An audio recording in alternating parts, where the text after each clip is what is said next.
you have a little higher level of confidence to talk Yeah, to you're her, moving. challenge him a little 6, bit 7. about That's it. No, it's recording. Okay. 4 hours, see what he finds out, or at that point, I think we're too late. We can't go back. You'll have to probably walk around, but we'll run it for a while, so. So here we are on, what's the date today? 9/29. Here it is, 9/29/10. We are looking at a Vimalert Liberty, 1650 cubic inch. It's between 400 and 500 horsepower. You're looking at the exposed exhaust that would go into the exhaust water manifold jacket. We're going to do a firing of this engine in the next few minutes, and this was just assembled and test fired here in the last 10 days. The final assembly was done with the help of a team of great mechanics, Doug Hendricks and Guy Henson and Gary Worthington,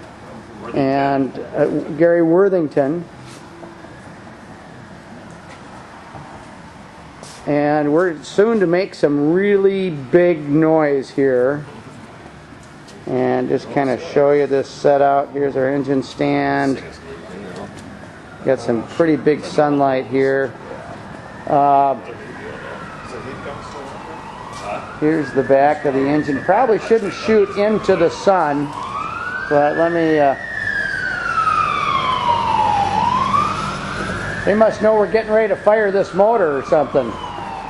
Hear those sirens. All right, so we'll move this around. I think we'll come outside. Start outside. And then we can always move in. All right, and here we are, getting ready for the firing.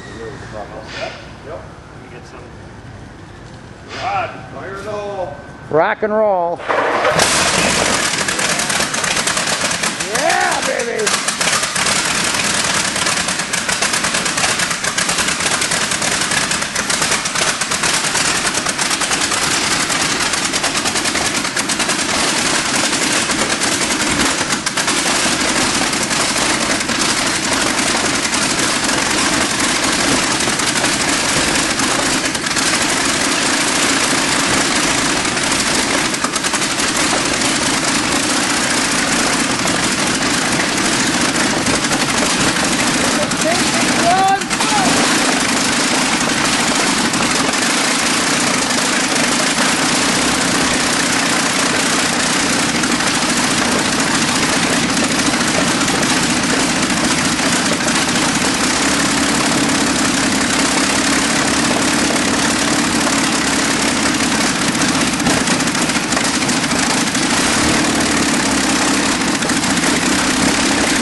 Yeah. Woo! Woo! Baby! What do you think of that, huh? Is that something? Oh, that is something. Man, oh man. Oh yeah, you can't touch them. It's a lot louder without the manifolds on. a little bit. We almost need that back pressure though too. Yeah. It feels like it's backfiring a lot. Yeah. How far did Well, you advance it? I almost went all the way there for a while, but then it didn't like it. So, Right. and carburetors need a little tuning, which you can't. You gotta wait till you're in the boat. That's gonna have all that restriction, To and get some load on it. there's a lot to it yet. Because with the open exhaust like this, that valve actually when it's opening is gulping fresh air back in. And that's going in the next charge. So the carburetors are going to have a real hard time trying to run with that. So it does need manifolds. It does need manifolds on there. What fits here? Generator. Ah, we have one. Yep, we do. I got this plate, but this thing is. I don't think we use this. But the thing is, I gotta play with it a little more. Gary tried it, and it just isn't turning good. What is that? But the machine gun interrupter. I don't think you have one of them on the boat. It's controlling the tower into the magneto, right? Yep, it goes up, drives that, but yeah, there's some that comes out, but it's plated off, so I just gotta put the stuff on. And this is just leaking because we're regulating our oil pressure. Because we're doing a wet Did you sump. get that dialed down? You were uncomfortable before it was so high. Yeah, it was too high. We don't want to do that. What is it now?